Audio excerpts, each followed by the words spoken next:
ज्ञान चैनल में आपका हार्दिक स्वागत अभिनंदन। हम पढ़ रहे हैं बसंत बाग 3 जो कक्षा 8 के लिए है और आज हमारा अध्याय है नंबर 14 और अध्याय का शीर्षक है अकबरी लोटा।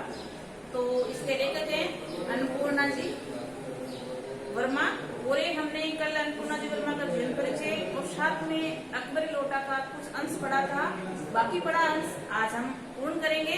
तो हमने देखा था कि लाला झाऊलाल नाम के व्यक्ति होते हैं जिनका जो घर है वो छोटे बाजार में होता है, 3 मंजिला, बड़े ही पैसे वाले होते हैं। और उसके जो जब बात कही गई है बहुत पुरानी है, तब की बात कह रहे हैं कि उसने जो दुकानें वगैरह थी वो किराए पर दी हुई थी और दुकानों का प्रति माह 100 रुपए किराया आता था। और एक बार उनकी पत्नी ने उनको एक साथ 250 रुपए मांग लिए थे, लेकिन लाला झाऊलाल के पास इतने पैसे एक साथ नहीं थे। तो वो पैसों के लिए वो पत्नी बोलती है कि आपके पास अगर नियत में अपने भाई से मांग लेती हूँ तो उसका मान सम्मान को ठेस लगती है और कहते हैं कि आप 7वें दिन मुझसे पैसे ले लेना। लेकिन झाऊलाल के पास 4 दिन 5 दिन बीत जाने के बाद भी पैसों का इंतजाम नहीं होता है और वो अपनी छत पर टहलते रहते हैं और छत पर टहलते समय उनको प्यास लगती है और प्यास लगने पर वो अपने नौकर को पानी पीने के लिए आवाज लगाते हैं और तभी पानी उनकी पत्नी लेकर जाती है। और जो लोटा लेकर जाती है वो लोटा झाऊलाल को बिल्कुल ही पसंद नहीं था, बेढंगा था। लेकिन झाऊलाल ने उसको पत्नी को उस लोटे के बारे में कुछ नहीं बताया क्योंकि उसको पता था, एक तो पत्नी का मान सम्मान करता था, दूसरी बात ये थी कि अगर मैंने पत्नी का फर्स्ट बार उन्होंने ऐसा काम किया या बोला है पैसों के लिए वो मैं अभी तक इंतजाम नहीं कर पाया हूँ, तो उसने कुछ भी नहीं बोला। और पैसों का इंतजाम करने के लिए अपने मित्र पंडित बिलवासी जी को कहा था, लेकिन अभी तक बिलवासी जी के तो ओर से भी कोई समाचार नहीं पहुंचे थे। और ये अब होता क्या है, अचानक वो मुंडेर पर खड़े, मुंडेर को मैंने आपको बताया था कौन सा, छत का एक किनारा या कोना उसको मुंडेर बोलते हैं। तो मुंडेर पर खड़े खड़े ये बातें सोचते सोचते पानी पी रहे थे कि 1-2 घूंट पिया था कि जो लोटा था वो हाथ से गिरकर हाथ से छूटकर नीचे गिर जाता है और नीचे दुकान पर खड़े एक अंग्रेज के जाकर पैर पर गिरता है और अंग्रेज सिर से लेकर नक तक मतलब पूरा शरीर उस पानी से भीग जाता है और पैर में चोट भी आती है। और इतनी देखकर एक शोरगुल करता है और एक जो पंडित जी हैं वो भी उसी समय आ जाते हैं और किस प्रकार लोटे का तरीका बताकर या लोटे को आप एक ऐतिहासिक लोटा है बताकर अंग्रेज को किस प्रकार बेचते हैं, इसकी कहानी हम आज आगे बढ़ेंगे। तो हम शुरू करते हैं आज का हमारा। यहाँ तक हमने कल पढ़ लिया था कि जो पंडित जी थे उन्होंने एक चाल चली थी, तो अंग्रेज के सामने जो लाला झाऊलाल था उसको पहचानने से मना कर दिया था कि मैं इनको बिल्कुल नहीं जानता, ये कौन है और ऐसे आदमी को जानना भी नहीं चाहता जो आपको लोटो को देकर मारता है। मतलब वो उसको बहलाने या फुसलाने के लिए उसको अपनी ओर लाने की कोशिश कर रहे थे। और तभी उनके मन में एक विचार आता है और कहता है क्यों न अंग्रेज को ये लोटा भेज दिया जाए ताकि जो लाला झाऊलाल को पैसों की आवश्यकता थी वो भी पूर्ण हो जाए और एक साथ में ये कार्य भी कर ले। तभी लाला झाऊलाल को ये पहचानने से मना करके क्या करते हैं, वो से जो अंग्रेज था उसको ये बात कहते हैं कि मैं इस लोटे को खरीदना चाहता हूँ पंडित जी से। तो पंडित जी कहते हैं लाला झाऊलाल को कि क्या आप लोटा बेचना चाहते हो, इस लोटे के मैं 50 रुपए दे सकता हूँ। ये बात होती है तो अंग्रेज कहता है कि इतना बेढंगा लोटा तुम क्यों खरीदना चाहते हो, क्या आवश्यकता है ऐसे लोटे की। तो वो लोटे के बारे में बताता है कि कैसा ऐतिहासिक लोटा है और ये इस लोटे को रखने के लिए प्रत्येक म्यूजियम वाले तरसते हैं लेकिन लोटा प्राप्त नहीं होता है। तभी अंग्रेज के मन में देखो लोटे के प्रति क्या विचार आता है और कैसे वो इस लोटे को बेढंगे लोटे को खरीदता है, ये कहानी हम अभी पढ़ेंगे। तो अब शुरू करते हैं आगे का हिस्सा।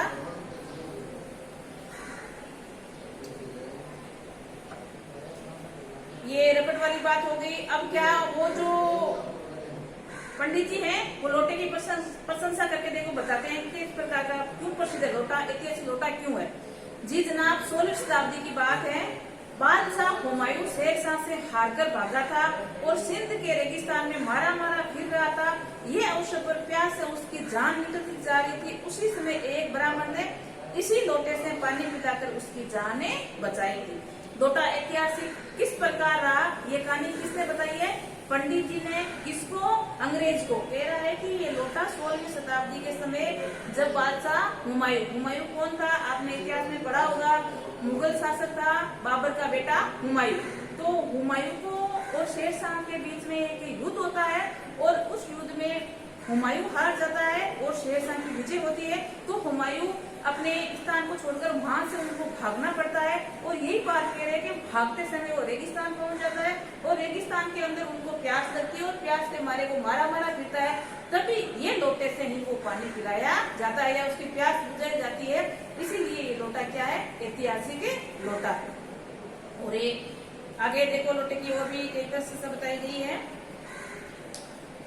हुमायूं के बाद अकबर ने से ब्राह्मण का पता लगाकर उससे ये लोटे को ले लिया और उससे बदले उसी प्रकार से 10 सोने के लोटे प्रदान किए। ये अकबर कौन है? हुमायूं का बेटा अकबर है। कहते हैं कि जब अकबर को ये बात पता चली कि जिस लोटे से मेरे पिताजी द्वारा प्यास बुझी तो ऐतिहासिक लोटा है, तो अकबर ने उस ब्राह्मण का पता लगाकर वो लोटा खरीदा और ब्राह्मण में बदले में ब्राह्मण को 10 सोने के लोटे दिए। मतलब कितना ये प्रसिद्ध लोटा है। आगे ये लोटा ये बराबर उसी वजह से इसीलिए इस लोटे का नाम अकबरी लोटा पड़ा था।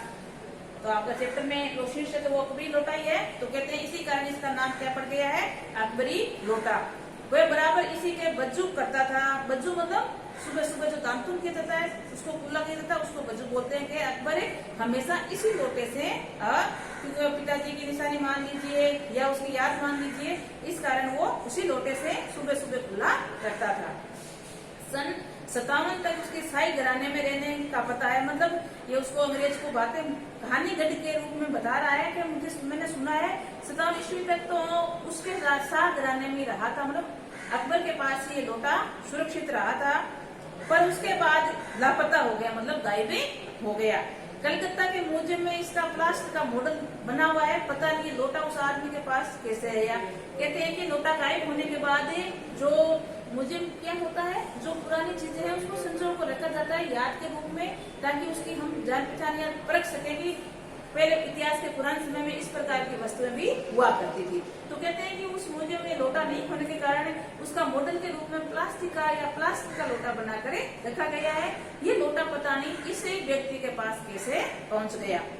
ये सारी बातें पंडित जी हैं बिलवासी जी, वो अंग्रेज को समझा रहे ताकि वो लोटे की ओर आकर्षक हो और लोटा खरीद ले।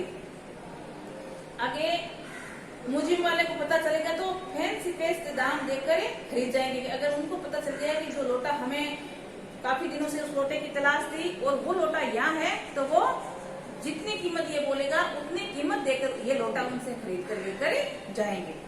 इस विवरण को सुनते सुनते साहब की आंखों में लोभ और आश्चर्य का ऐसा प्रभाव पड़ा कि कौड़ी के आकार से बढ़कर पकौड़ी के आकार की हो गई।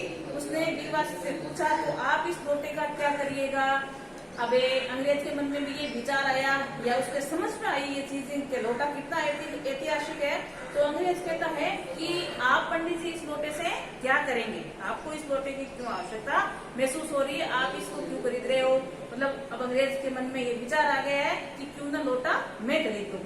कारण क्या रहता है? क्योंकि जो अंग्रेज है उसी के पड़ोस में एक डलगस नाम का व्यक्ति है, वो भी ऐतिहासिक पुरानी चीजें खरीद कर रखता है। तो दोनों के बीच में ये कंपटीशन रहता है कि सबसे ज्यादा मैं पुरानी चीजें खरीदूं। इसलिए वो उसने जहांगीरी अंडा खरीदा था एक बार। तो ये कहता है कि उससे मैं अच्छा ये वस्तु खरीद कर उनको बताऊं या दिखाऊं कि मैं भी ऐतिहासिक चीजें रखने का शौक रखता हूँ। इसलिए अंग्रेज के मन में ये विचार उठा है और उससे पूछता है कि आप इस लोटे को या इस लोटे का क्या करोगे?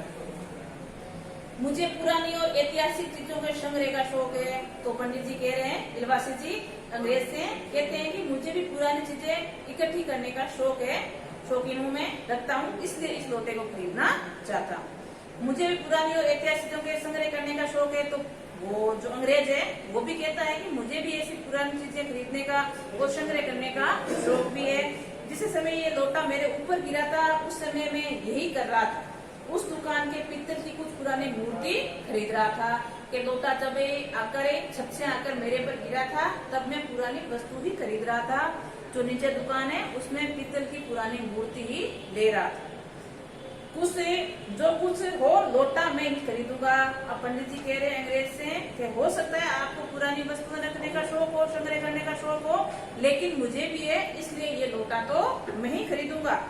वह आप कैसे खरीदेंगे, मैं खरीदूंगा, ये मेरा हक है। अब दोनों आपस में झगड़ने लगे, वो तो कह रहा मैं खरीदूंगा और अंग्रेज कह रहा मैं खरीदूंगा, क्योंकि दोनों को ही पुरानी चीजें संग्रह करने का शौक है। लेकिन यहाँ वास्तविकता क्या है, पंडित जी को बिल्कुल भी पुरानी चीजें खरीदने का शौक नहीं है। वो तो इस अंग्रेज को ये लोटा बेचना चाहता है और अपने दोस्त की मदद करना चाहता है, इसलिए ये सारा उसने खेल रचा है या ढोंगे किया है। हक है, जरूर हक है। ये बताइए कि इस लोटे के पानी के आपने स्नान किया, मैंने। अब अंग्रेज कह रहा है कि आपका हक कैसे हुआ, हक तो मेरा है, क्योंकि इस लोटे से स्नान किसने किया था, आपने किया था या मैंने किया था। तो पंडित जी कहते हैं कि आपने किया था, ये आपके पैरों पर गिरा या मेरे पैरों पर। अंग्रेज पूछ रहा है कि आपके पैर के आकर चोट लगाई या मेरे पैर के आकर। तो वो वापिस पंडित जी कह रहे हैं आपके पैर की लगी थी चोट, तो मेरे तो नहीं लगी। अंगूठा आपने अपना भूरता किया या मेरा, मतलब कह रहा है कि तू लोटे की चोट से कारण मेरे अंगूठे का जो भूरता बन गया है वो आपका बना या मेरा बना। तो पंडित जी कह रहे हैं वो भी आपके अंगूठे का ही बना है, मेरा तो कैसे बनता भूरता, इसलिए इसे खरीदने का हक भी मेरा ही है। वो हक से कहता है कि अगर देखा जाए सारा इसका नजारा तो इसमें हक मेरा बनता है। मतलब अंग्रेज कहता है इस लोटे का खरीदने का हक किसका है, मेरा।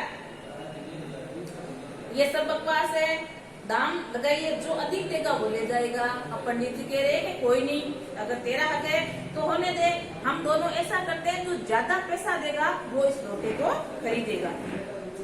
यही सही है, आप इसका 50 रुपए देते हो, मैं 100 रुपए देता हूँ। अब दोनों की क्या हो गई है, बोली लगनी शुरू हो गई है। आपने कभी नीलामी देखी होगी, कोई वस्तु को रख दिया जाता है और काफी व्यक्ति उसकी बोली लगाई जाती है, जो सबसे ज्यादा उसकी कीमत लगाता है वो वस्तु उसी को प्राप्त हो जाती है। तो अब लोटे की नीलामी हो रही है और कौन कर रहे हैं, पंडित जी और अंग्रेज। तो सबसे पहले पंडित जी ने 50 रुपए लगाए थे, अब अंग्रेज कह रहा है कि आपके 50 रुपए, मैंने इसके कितने लगा दिए, 100 रुपए, मैं 150 देता हूँ। तो अब पंडित जी आगे बढ़ गए हैं, 150 हो गए हैं, मैं 200 देता हूँ, अंग्रेज ने 200 बोल दिए। मतलब लगातार इसकी कीमतें बढ़ती जा रही है। अजी मैं 250 देता हूँ, पंडित जी वापस बोल रहे हैं कि मैं 250 रुपए देता हूँ। ये कहकर बिलवासी जी ने 250 रुपए का नोट लाला झावलाल के आगे फेंक दिया। देखो आप एक बात यहाँ और ध्यान रखना, जब आपका लेसन शुरू हुआ था तब आपने ध्यान दिया होगा, तो जो लाला झावलाल थे उनके पास पैसों का इंतजाम नहीं हो रहा था, तो पंडित जी को पैसों का इंतजाम करने के लिए भेजा था। तो पंडित जी पैसे लेकर आए, लेकिन कहाँ से लाए, अपनी पत्नी की सिंदूक से चुरवा, उसके पास ये पैसे नहीं थे, पत्नी की सिंदूक में चोरी करके ये पैसे लाए। तो इसके पास 250 रुपए हैं पंडित जी के पास। तो वो पंडित जी 250 रुपए लाला झावलाल की ओर फेंकते हुए कहते हैं कि मैं 250 रुपए इस मोटे के देता हूँ। साहब भी ताव आ गए, अंग्रेजी वो भी ताव में आ गया। तो उन्होंने कड़क कर कहा, उसने कहा 250 रुपए देता हो तो मैं 500 रुपए देता हूँ। अब चलिए उन्हें सीधे डबल कर दिए कि कोई नहीं, आपके पास 250 रुपए या 250 रुपए दे रहे हो तो मैं इस लोटे के कितने देता हूँ, 500 रुपए। और वास्तव में पंडित जी यही चाहते थे कि इस लोटे के ऐसे पैसे बन जाए। आगे क्या होता है, साहब ताव में आगे दे दिए 500 रुपए। अब क्या होता है, बिलवासी अफसोस के साथ अपने रुपए उठाने लगे, मानो अपनी आशाओं की लाश उठा रहे हो। साहब की ओर देखते हुए उन्होंने कहा, लोटा आपका हुआ, ले जाइए, मेरे पास 250 रुपए से अधिक नहीं है। अब कह रहे हैं कि कोई नहीं, आपने 500 रुपए लगा लिए, मेरे पास तो इतने ही पैसे थे, तो आपका हुआ लोटा, मैं मेरे पैसे वापिस से लेता हूँ। ये सुनना कि साहब के चेहरे के प्रसन्नता की ऊंची गिर गई। उसने झपकर लोटा लिया और बोला, अब मैं हंसता हुआ अपने देश लौटूंगा। और मेजर डगलस की डींगे सुनते सुनते मेरे कान पके थे। मैंने आपको बताया था ये अंग्रेज है, उसी का एक पड़ोसी है, उसको भी जो पुरानी चीजें उनको संग्रह करने का बड़ा शौक है। तो कहते हैं कि वो इस चीजों के बारे में बड़ी बड़ी डींगे हाँकते, मतलब गप्पे लगाता है। अब मैं बताऊंगा कि मेरे पास भी एक पुरानी संग्रह करने का अकबरी लोटा भी है। मेजर डगलस कौन है, ये पंडित जी पूछ रहे हैं ये कौन है। तो ये बताता है कि मेजर डगलस मेरे पड़ोसी हैं, पुरानी चीजों को संग्रह करने से मेरी उनकी होड़ रहती है, मतलब हमेशा प्रतिस्पर्धा रहती है, होड़ रहती है कि कब मैं इससे ज्यादा चीजें खरीद लूं। गत वर्ष वे हिंदुस्तान आए थे और यहाँ से जहांगीरी अंडा लेकर गए थे। कहते हैं कि पिछले साल मेरी तरह वो भी यहाँ आए थे और यहाँ से जहांगीरी अंडा लेकर गए थे। ये जहांगीर कौन है? यही मुगल शासक ही है जो किसका? अकबर का बेटा जहांगीर। तो कहते हैं कि उन्होंने जहांगीरी अंडा लिया था। हाँ, जहांगीरी अंडा मेजर डगलस ने समझ रखा है कि हिंदुस्तान में वह अच्छी चीजें ले सकते हैं, पर जहांगीरी अंडा क्या है? ये जो पंडित जी है वो पूछ रहे हैं अंग्रेज से कि ये जहांगीरी अंडा है क्या, कैसे उनको मिला? तो वो बताते हैं देखो जहांगीरी अंडा कैसे हुआ। आप जानते होंगे कि एक कबूतर ने नूरजहां से जहांगीर का प्रेम करवाया था। जहांगीर के पूछने पर भी मेरा एक कबूतर तुमने कैसे उड़ा जाने दिया? नूरजहां ने उसे दूसरे कबूतर को उड़ाकर बताया कि ऐसा। उसे भोलेपन का जहांगीर दिलो जान से नौछावर हो गया और उसी क्षण उसने अपने नूरजहां से हाथ कर लिया। कबूतर का ये एहसान वह नहीं भूला। उसने एक अंडों को बड़े जतन से रख छोड़ा और एक बिल्लोर की हंडी में उसके सामने टंका रहता था। बाद में भी अंडा जहांगीरी अंडा के नाम से प्रसिद्ध हुआ। ये जिस प्रकार पंडित जी अंग्रेजों को कहानी सुना रहे, इसी प्रकार डगलस को भी किसी हिंदुस्तानी ने इस प्रकार की कहानी सुनाकर एक अंडा बेचा था। तो अंडे की कहानी आपने सुनी कि एक बार जो जहांगीर था, जो अकबर का बेटा और मुगल प्रशासन का शासक, उसने एक बार नूरजहां से कहा था कि तूने कबूतर को क्यों उड़ा दिया?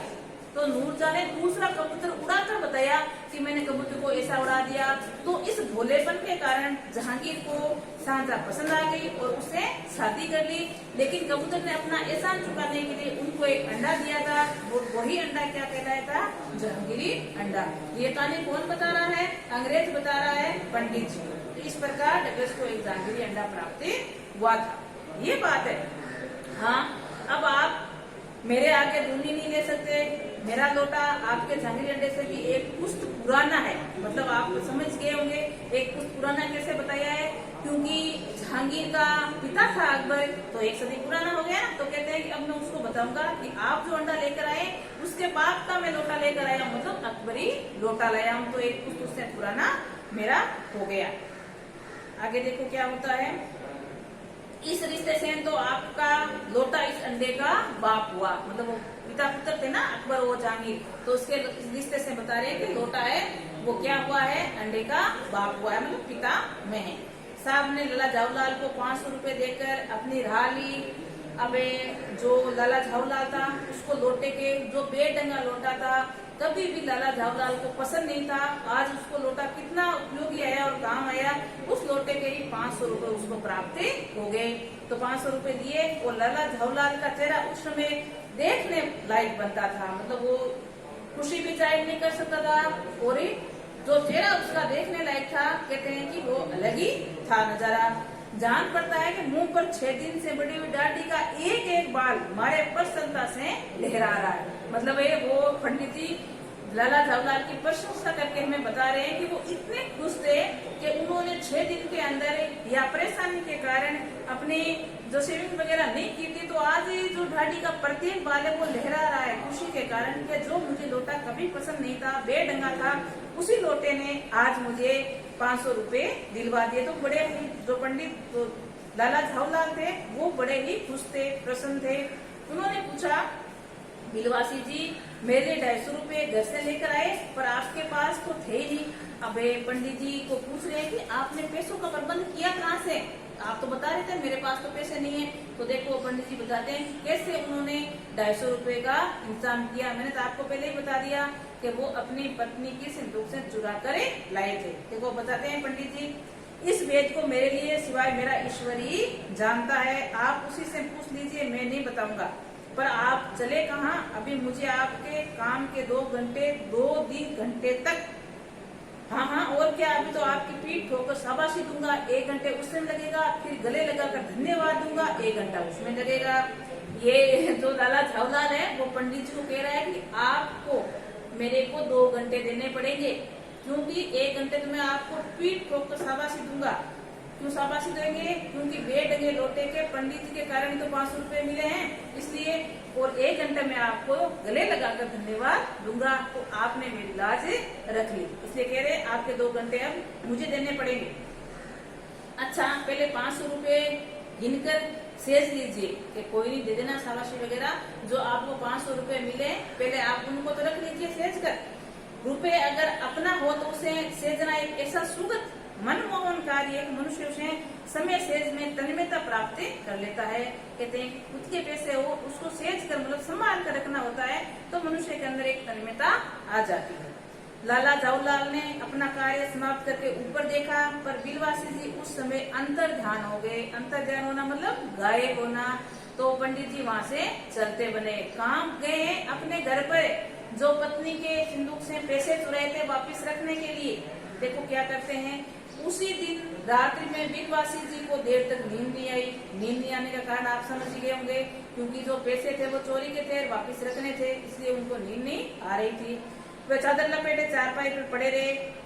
1 बजे उठे, धीरे से बहुत धीरे से अपनी सोई हुई पत्नी के गले से उन्होंने सोने की एक सिकड़ी निकाली जिसमें एक ताली बंधी हुई थी, मतलब उनकी जो सोने की उसके पत्नी के गले में सोने की चेन पहनी हुई थी। उसी चेन के अंदर उस संदूक के ताले की चाबी थी। तो चोरी चुपके धीरे से उसकी पत्नी के गले से वो चाबी लेते हैं। फिर उसके कमरे में जाकर उन्होंने इस ताले से संदूक खोला, उसे 250 रुपए का नोट जूं के त्यों रखकर उसको बंद कर दिया।